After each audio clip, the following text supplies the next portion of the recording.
قالت لي لولا الفخورة ما كانت الكسورة.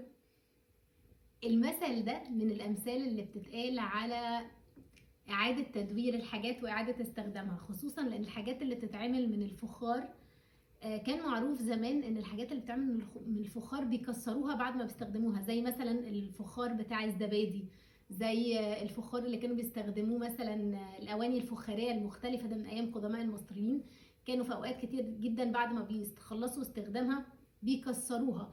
فبيقول لك لولا الكسوره ما كانت الفخوره، يعني لولا الفخار اللي بيتكسر ده ما كانوش رجعوا اعادوا استخدامه مرة تانية وطلعوا منه حاجات تانية فخارية بشكل مختلف.